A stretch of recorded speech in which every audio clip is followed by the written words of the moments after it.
I sat in the movie theater and I watched Rocky Balboa. This guy was a ham and egger, a nobody.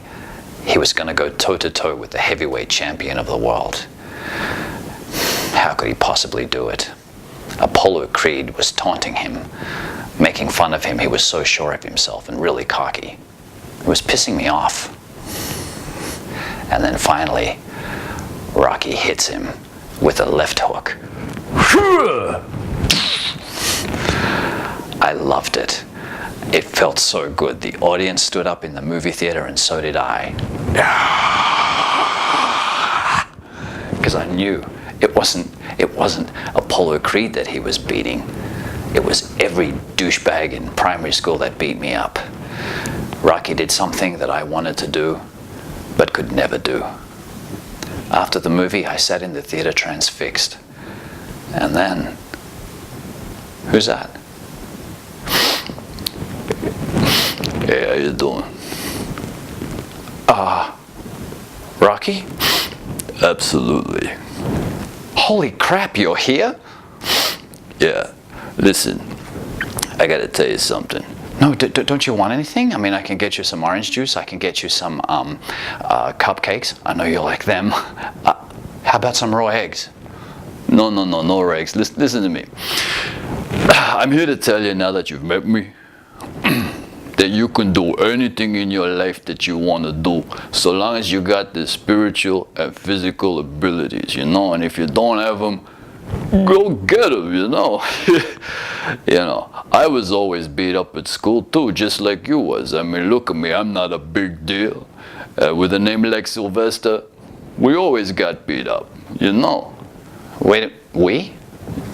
Yeah, you know, my creator and me. God?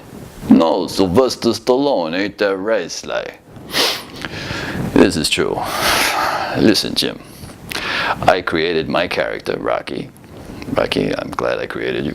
Thanks a lot, I appreciate it. I injected my story into him, you know. And I'm here to tell you, as is Rocky, that you got to do things in your life. You're going to, you know, see, basically, I'm a guy who was always very short. I kind of still am. And I was always teased at school.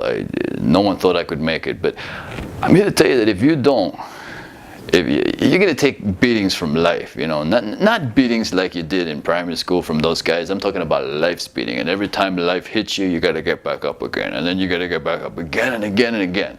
You understand what I'm saying? Yeah, I think so. So what do I do? You just do what you got to do, all right? And I'll always be there for you, you know. You'll always think of me. And I'll be there to remind you now that you've met me and Rocky. And just like Mick was there for me, I'll be there for you.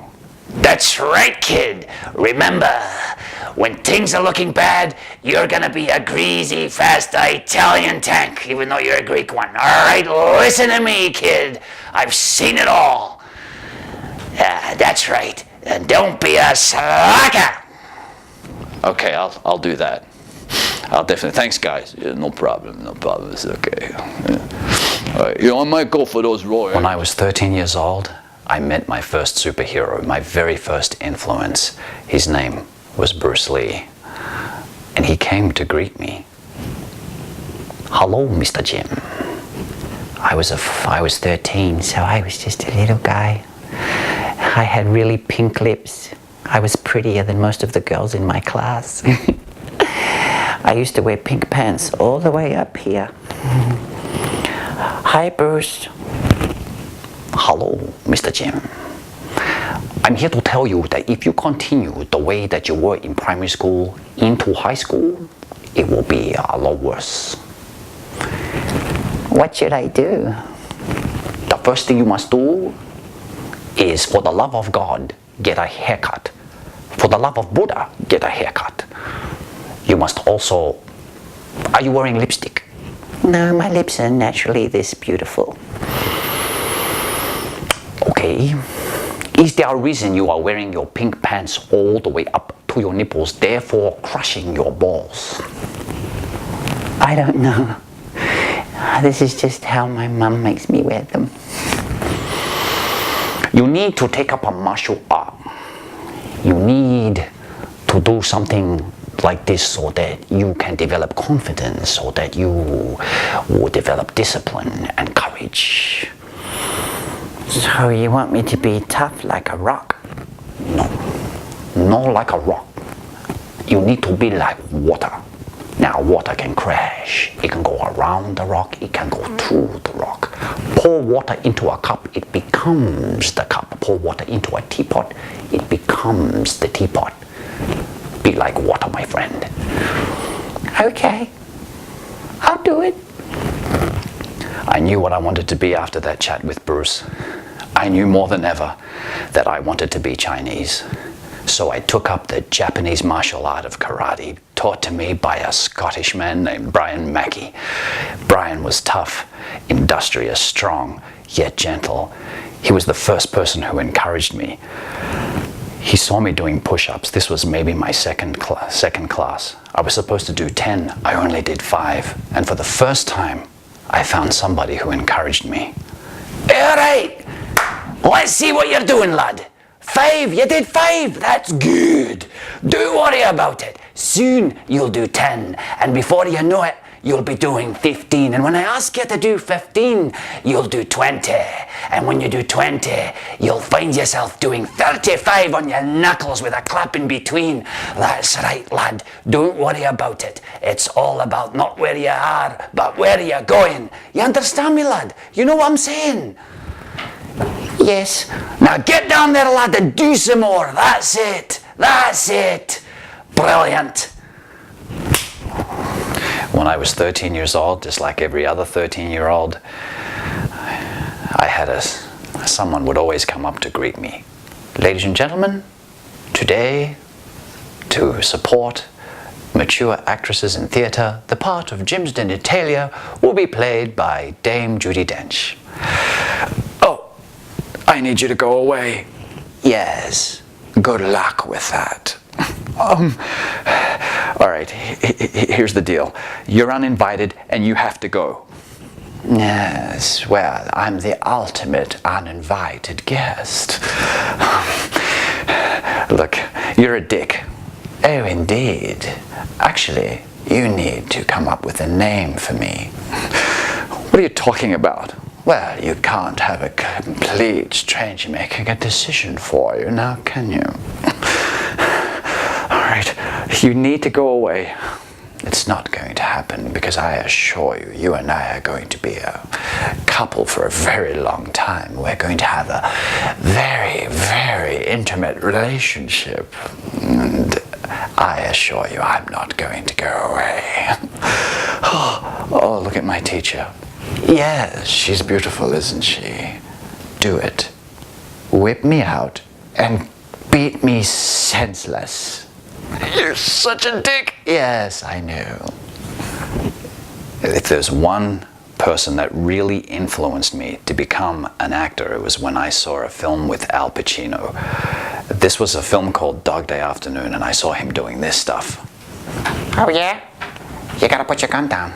You gotta put your gun down, Sal. Sal, you gotta put your gun down.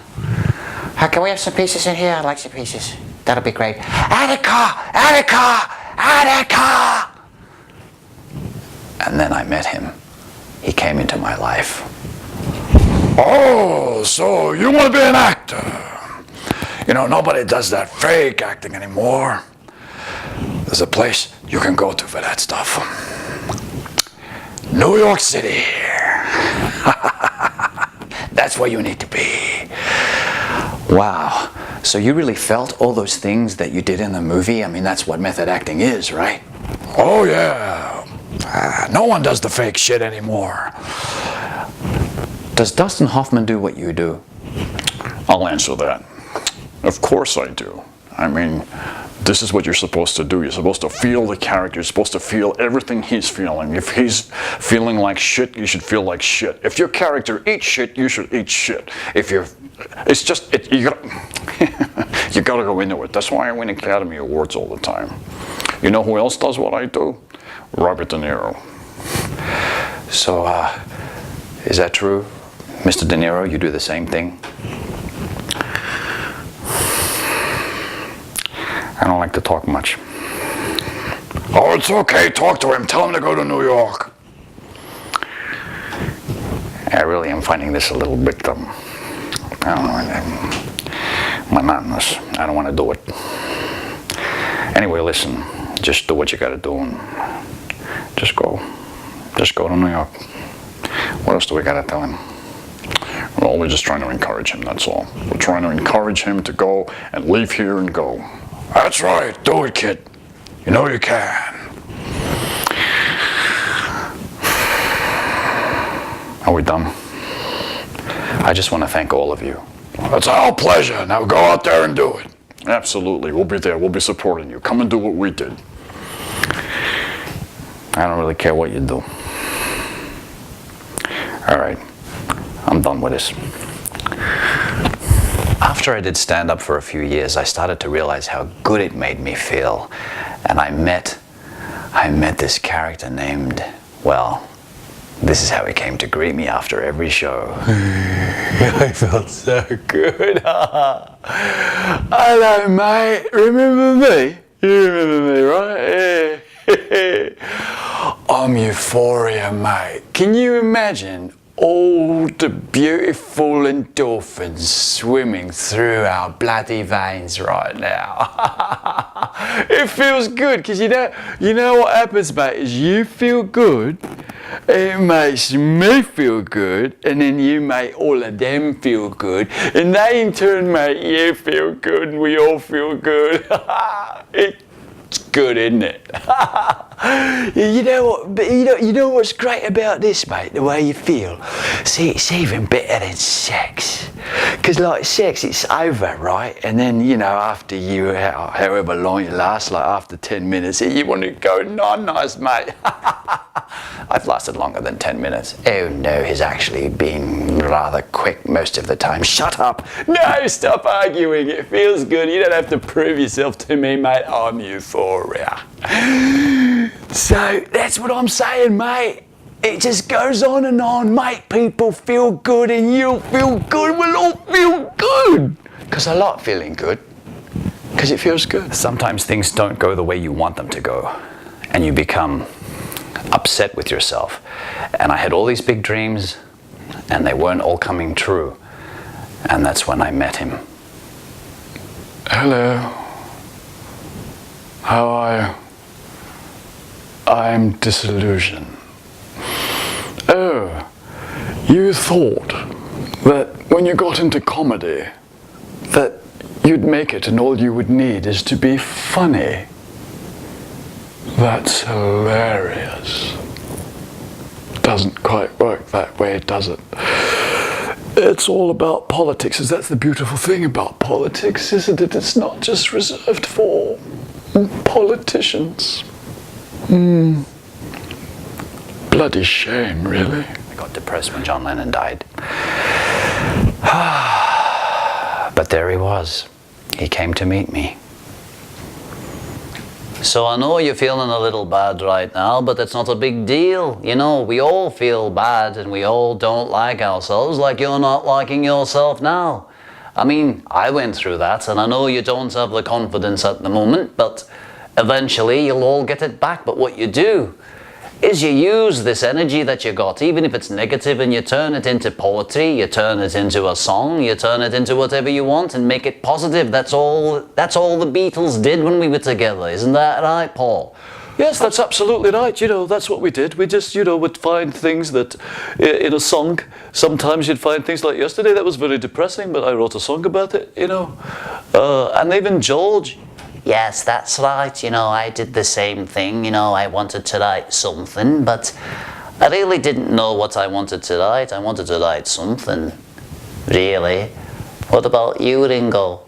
Well, I just used to like to play the drums. That's all I really like to do. And have turkey. Christmas turkey's good.